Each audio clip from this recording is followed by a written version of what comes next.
राजस्थान के सूखे अरावली पहाड़ियों में भानगढ़ किले की टूटी दीवारें चुपचाप खड़ी हैं। सूरज ढलते ही हवा में एक अजीब सी सनसनी फैल जाती है। किले के अंदर एक छाया धीरे धीरे आगे बढ़ती है, जैसे किसी का इंतजार कर रही हो।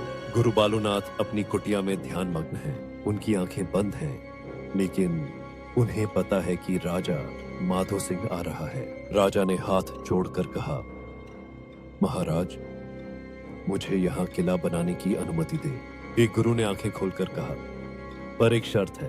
राजा माधो सिंह ने गुरु की शर्त मान ली। किले का निर्माण शुरू हुआ, लेकिन जब उसका पोता छत्र सिंह राजा बना तो उसने गुरु की चेतावनी को नजरअंदाज कर दिया। उसने एक ऊंचा महल बनवाया। गर्मी की रात थी, आसमान में बिजली कड़क रही थी।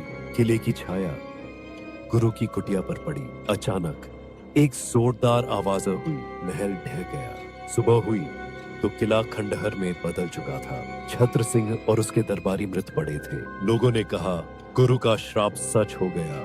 किले के अंदर एक दूध वाला रात को दूध लेकर गया। उसने देखा कि कुछ छायाएं दीवारों पर चल रही हैं। वह डर कर भाग गया। एक गडरिया लड़का किले के पास से गुजरा। उसने एक सुंदर महिला को देखा जो उसे मंदिर की ओर बुला रही थी।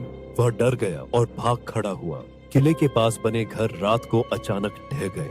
लोगों ने कहा, गुरु का श्राप अभी खत्म नहीं हुआ। आज भी भानगढ़ किले में रात को जाना मना है। पर्यटक दिन में आते हैं, लेकिन सूरज ढलते ही वहां से चले जाते हैं। एक रात एक साहसी युवक किले में घुस गया। उसने सुना कि कोई गा रहा है। वह आवाज की ओर बढ़ा, लेकिन वहां कोई नहीं था। युवक ने देखा कि एक दीवार पर लिखा है, जहां छाया पड़े वहां मृत्यु होगी। वह डर कर भाग गया। किले के बाहर एक बूढ़ा आदमी बैठा था। उसने युवक से कहा, गुरु बालूनाथ का श्राप कभी नहीं टूटेगा।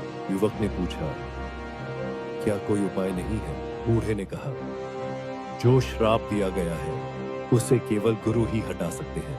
युवक ने गुरु बालूनाथ की कुटिया की ओर जाने का फैसला किया। वहां पहुंचकर उसने देखा कि कुटिया अब भी वैसी ही है।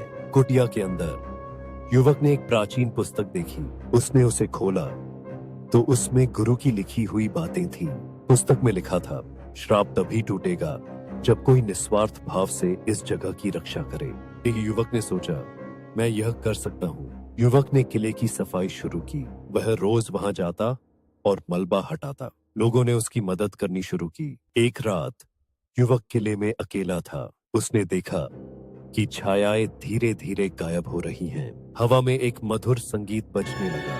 युवक ने महसूस किया कि गुरु बालूनाथ की आत्मा शांत हो गई है। उसने कहा, श्राप टूट गया है। सुबह हुई तो किले की दीवारों पर फूल खिले हुए थे। लोगों ने कहा, गुरु ने हमें माफ कर दिया है। युवक ने गुरु की कुटिया में एक दिया जलाया। उसने कहा, आपकी शिक्षा हमेशा हमारे साथ रहेगी।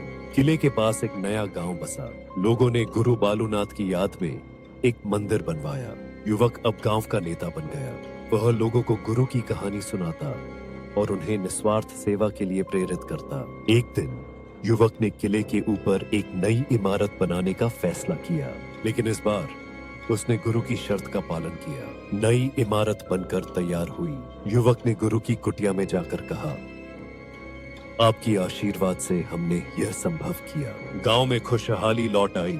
लोगों ने कहा, गुरु बालूनाथ की कृपा से हमें नई जिंदगी मिली है। युवक ने गुरु की कुटिया को एक संग्रहालय में बदल दिया।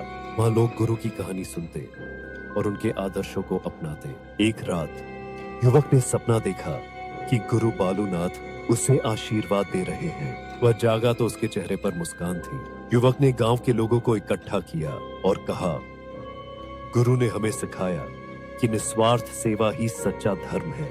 किले की दीवारों पर अब फूलों की बेलें चढ़ गई हैं। लोग कहते हैं यह गुरु की कृपा का प्रतीक है।